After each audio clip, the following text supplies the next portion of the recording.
अरे अरे कालू, अपना ये धूप वाला चश्मा उतारो न। गांव वाले समझ रहे हैं कि तुम जंगल के डॉन बन गए हो। उन्हें क्या पता कि तुम तो बिल्ली के म्याऊं से भी डरते हो। कल रात तुम इसी वजह से पेड़ के नीचे गिर गए थे। अरे टूनी, इसे स्टाइल बोलते हैं। जब तक कुछ ऐसा न लगाओ चेहरे पर तब तक टॉसा नहीं आता है। और वैसे भी हम यहाँ पर कोई टाइम पास करने के लिए नहीं, हम यहाँ एक ऐसा काम खोजने के लिए बैठे हैं जिसमें मेहनत जीरो हो और मुनाफा हीरो हो। हाँ, एक काम करते हैं हम लोग, डांस क्लास खोलते हैं। उसमें मैं सबको जिग जैग कूदना सिखाऊंगा, जिससे सब कोई जल्दी सीख जाएगा और हमें बहुत अच्छे पैसे मिलेंगे।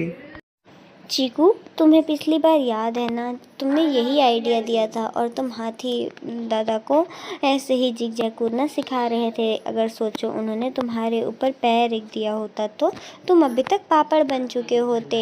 तो तुम हमारे बीच में एकदम चिपके और पतलू पतलू से लगते।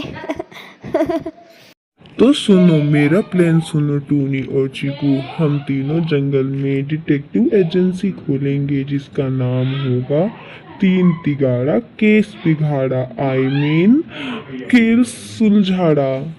चीकू खरगोश हैरानी से देखता है और पूछता है, अरे अरे, हम लोग जासूसी कैसे करेंगे? यहाँ तो जंगल के सारे पक्षी शांति, तुम किस दुनिया में जी रहे हो चीकू? अभी कल मौसी, लोमड़ी मौसी की सुंदर टोपी गायब हो गई। उन्होंने जंगल में शोर मचा कर रखा हुआ था और तुम्हें ये बात नहीं पता है। तुम कह रहे हो जंगल में बड़ी शांति रहती है। अच्छा टूनी, तो ये हो गया ना हमारा पहला केस। तो सुनो चीकू, तुम जमीन पर सुराग ढूंढोगे, टूनी तुम हवा पर नजर रखोगी और मैं यहाँ पर तुम दोनों को बैठकर देखूंगा कि तुम दोनों काम कर रहे हो या नहीं। वाह वाह कालू, मैं और चीकू मेहनत करें और तुम यहाँ बैठकर बॉस बनोगे? ऐसा मैं कभी नहीं होने दे सकती। समझ आया तुमको? बड़ा आया नजर रखेगा। अरे अरे टूनी, लीडर का दिमाग चलाने का काम होता है, पंख फड़फड़ाने का नहीं। इसलिए शांत हो जाओ। लीडर मैं हूँ तो मैं ही रहूंगा। अरे अरे देखो, मुझे एक बड़ा सुराग मिला है। यहाँ पर लाल रंग के धागे पड़े हुए हैं, वो भी एक दो नहीं, बहुत सारे टूटे हुए।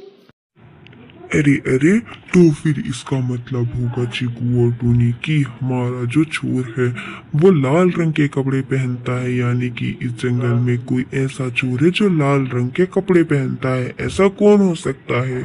अरे अरे, ऐसा हाँ मैंने कल देखा था।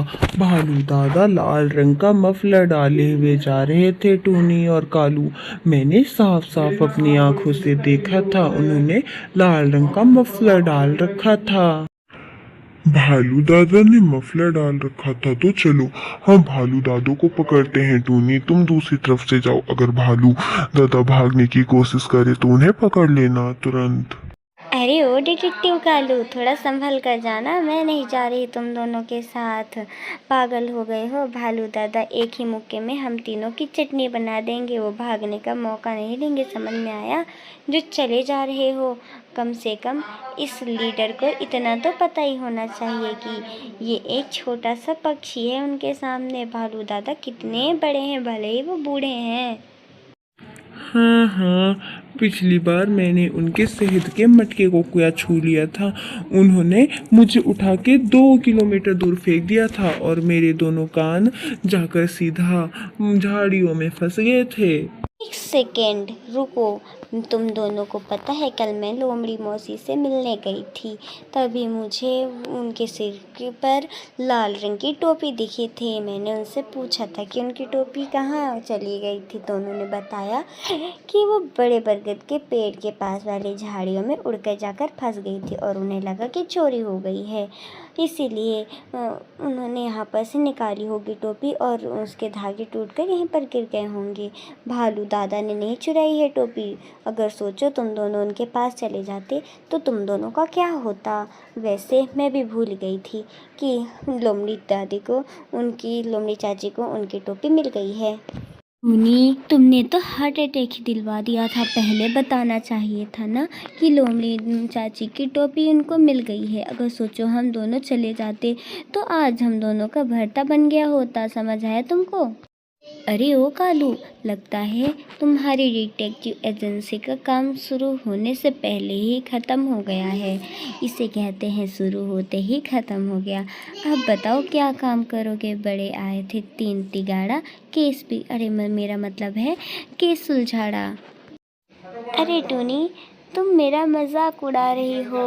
अगर सोचो हमारा काम चल जाता तो हम कितने अमीर हो चुके होते। मैं जंगल से वालों से थोड़े ज़्यादा पैसे ले लेता और देखना देखना तुम लोगों की सैलरी भी बढ़ा देता मैं।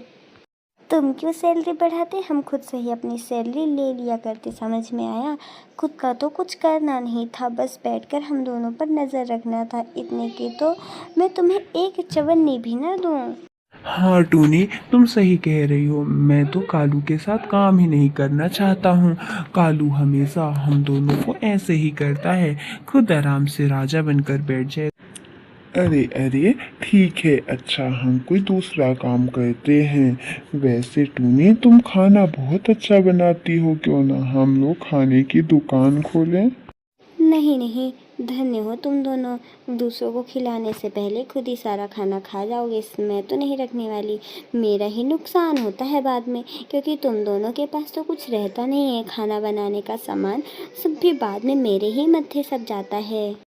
अरे अरे, कोई नहीं टूनी, मेरे पास भले ही खाने का सामान नहीं है, लेकिन मैं तुम्हारी खाना बनाने में मदद कर दूंगा।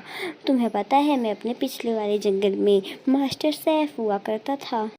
अरे अरे चीकू, रहने दो।